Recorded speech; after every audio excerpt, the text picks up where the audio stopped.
para hablar precisamente de lo que está sucediendo, de este esfuerzo de resistencia y de poder cambiar las cosas. Yo le agradezco a María Corina Machado, la dirigente más visible, potente además de la oposición en Venezuela, esta comunicación.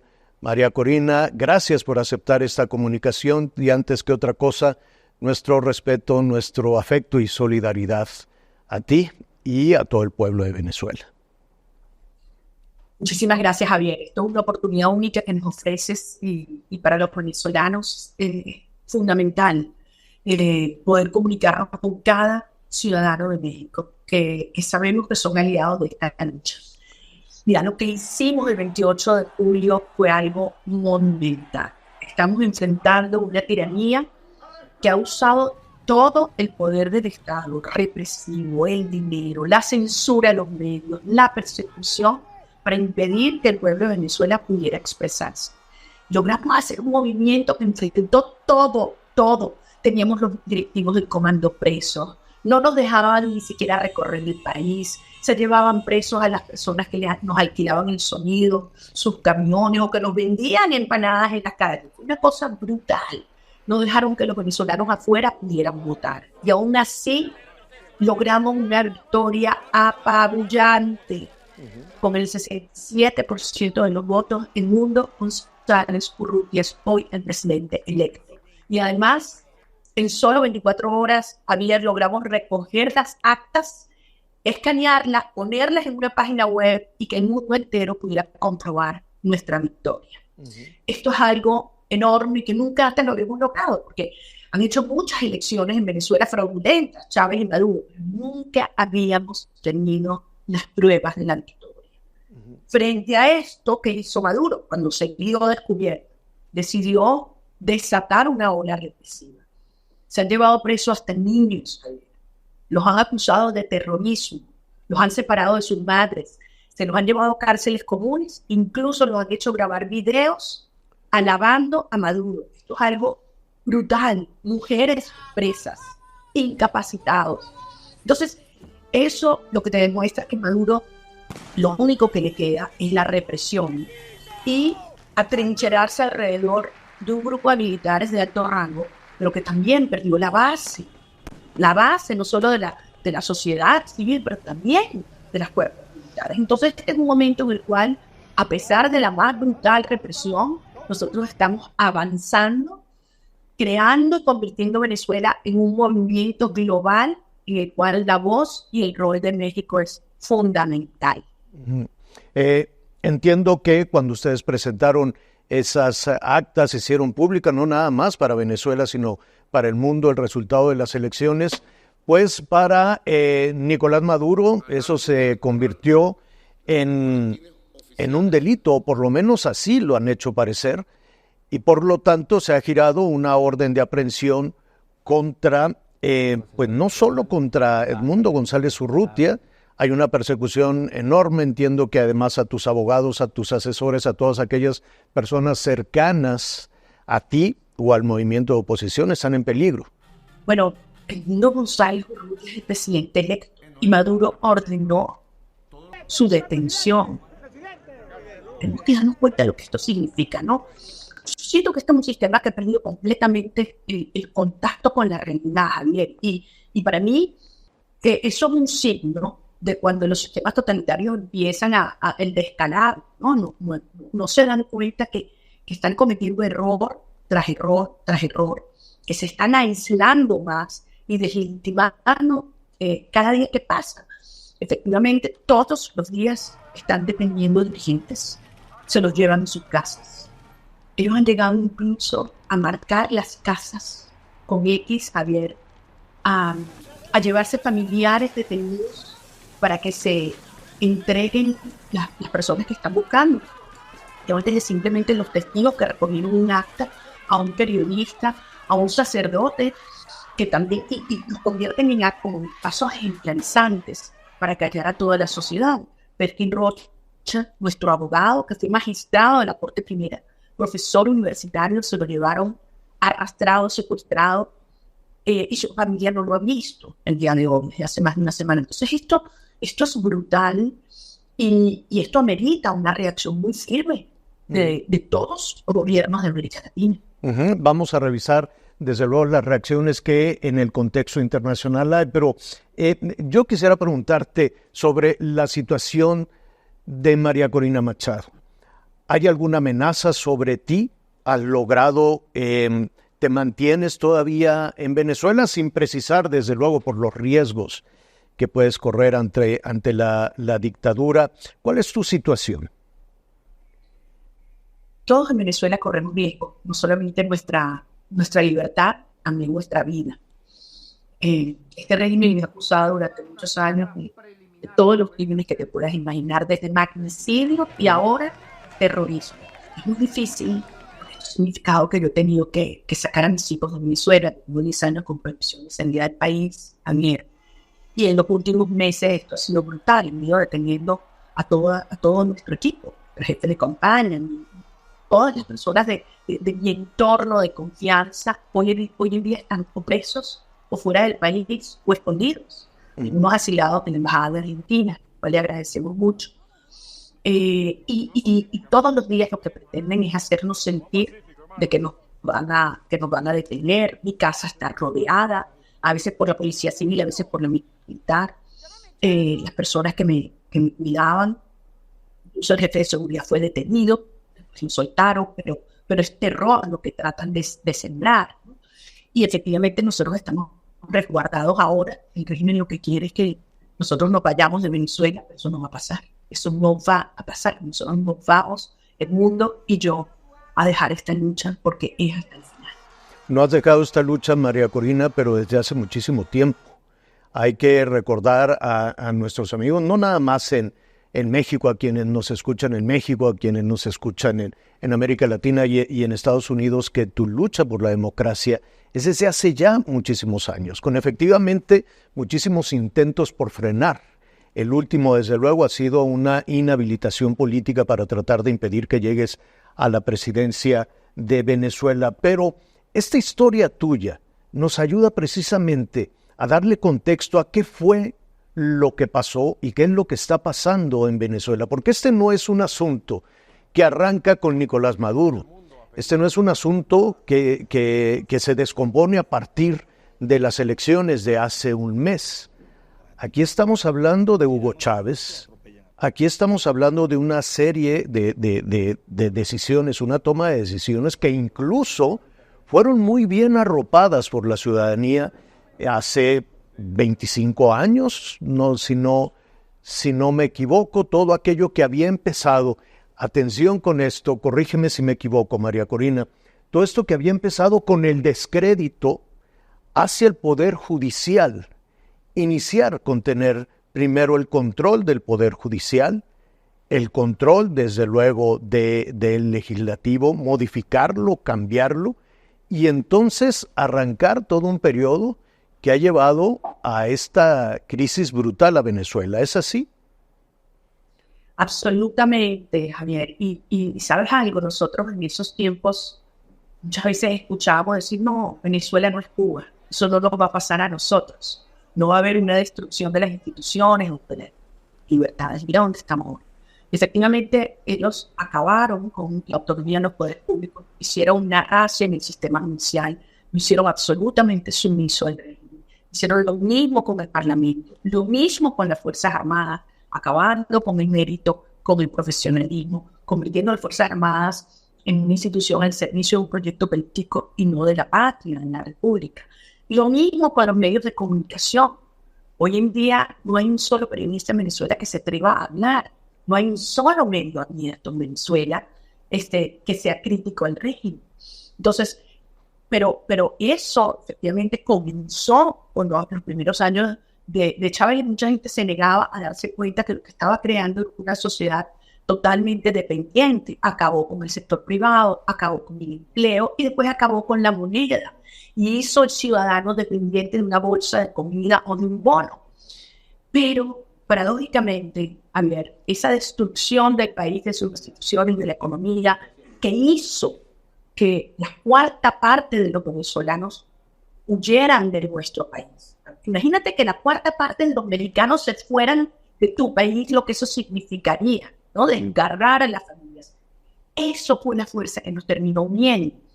Todos los venezolanos, por donde yo voy, desde el campesino hasta el profesor, hasta el médico, hasta el militar, me dice: María Corina, yo quiero mis hijos de vuelta a casa. Y hemos entendido que eso solamente va a pasar cuando haya una transición en la democracia y Maduro salga del poder. Por eso esto es algo que afecta no solo a Venezuela, esto afecta a toda la región.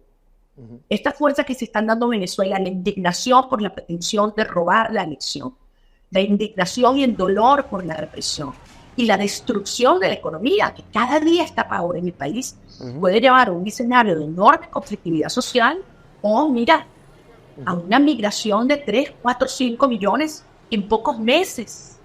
En pocos meses, muchos de los cuales llegarían a México. Entonces, esto es algo que América Latina tiene que asumir como la absoluta prioridad en el hemisferio, y nunca como hoy tenemos la posibilidad real de derrotar a Maduro ya en la ejecución de una transición a la democracia. Yo recuerdo, María Corina, que en 1999 o en el 2000, no tengo la precisión de la fecha, pero yo recuerdo haber conversado con Hugo Chávez, un hombre carismático, un hombre simpático incluso, con un imán poderosísimo y con un gran respaldo popular, con los precios del petróleo evidentemente muy altos y mucho dinero para los programas sociales, los bonos, como les dicen allá en Venezuela, y tomando una serie de medidas muy respaldadas por la ciudadanía. Y en ese momento estaba esta parte de acusar de corrupción a los jueces, de tener una ofensiva contra la Suprema Corte, que de inmediato se convirtió después en el Tribunal Supremo, absolutamente bajo control ahora de Nicolás Maduro. Este contexto, y esto lo traigo a colación 25 años después, 24 años después, porque justo en este momento en México se está discutiendo y aprobando una reforma constitucional, una reforma al Poder Judicial. ¿Qué opinión te merece en ese contexto, con tu experiencia de vida política en Venezuela, sobre lo que está sucediendo en México? Me parece muy peligroso, y espero que la experiencia venezolana sirva para otros países en el mundo, no solo en América Latina. Mantener la autonomía del Poder Judicial del Ejecutivo es esencial para que una democracia se mantenga viva, con todas sus debilidades. Y efectivamente, eso fue uno de los primeros pasos que Chávez ejecutó, y en cuestión de pocos años, más del 90% de los jueces habían sido sustituidos, y más del 95% de los jueces, además, no son titulares. Son jueces colocados a dedo de primera temporada.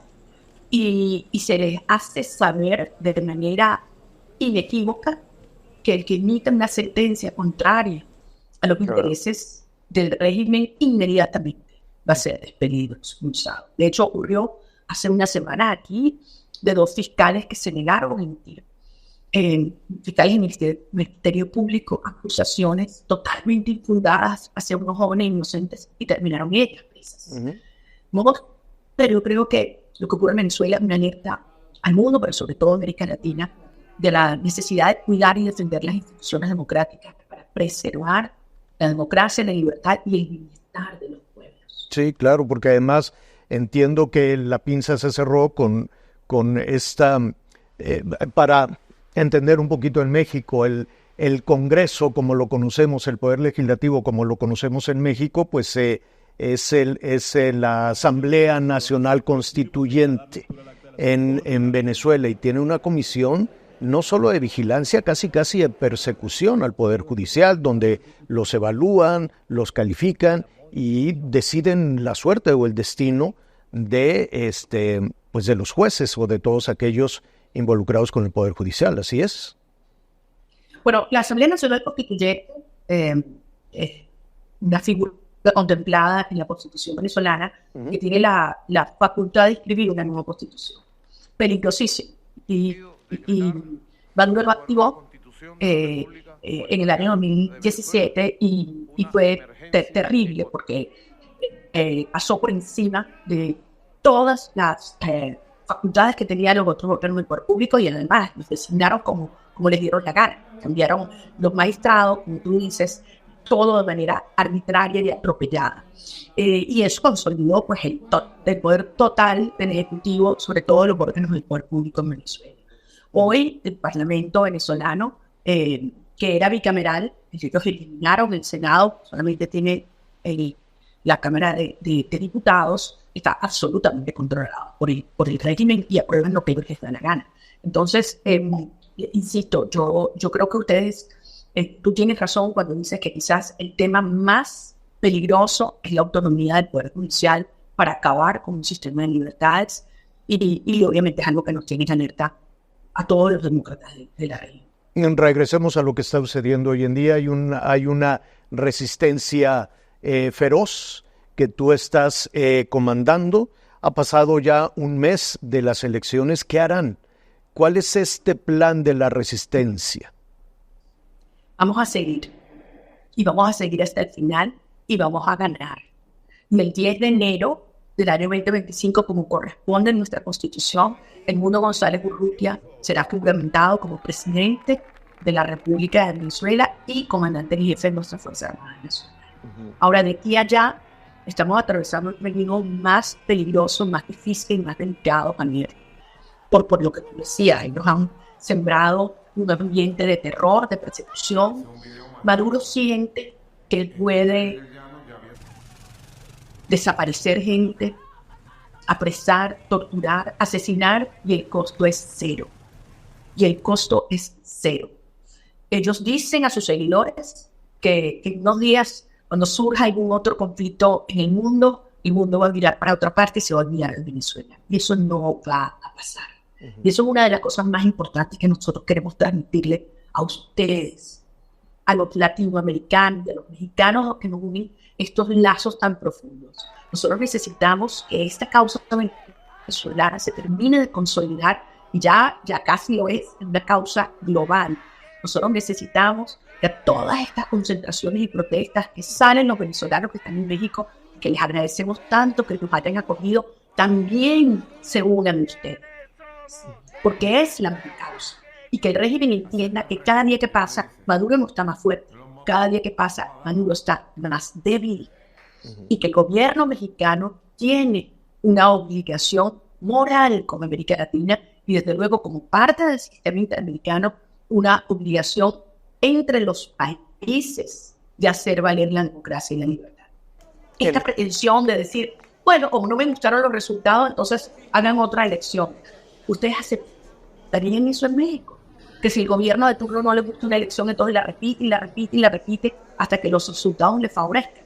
Es decir, esto es un precedente que no se puede permitir, porque esto no es una elección donde hay duda de fraude, no. Esta es una elección donde todo el mundo sabe que Edmundo González Urrutia ganó por una apabullante mayoría y es el presidente electo de Venezuela. Claro, ahí están las actas, aunque Nicolás Maduro lo quiere configurar como un delito, como terrorismo, como insurrección, como lo que tú quieras, pero ahí están las actas que, por cierto, el régimen de Maduro no ha presentado.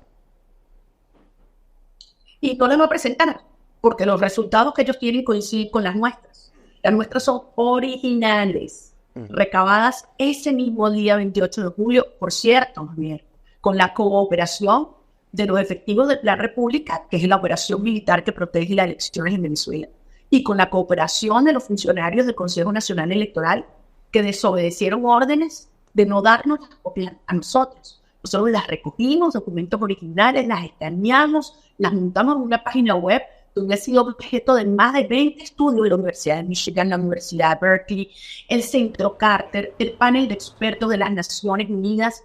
Todos han certificado que son actas auténticas. De modo que aquí nadie puede esconderse detrás de que no sabía.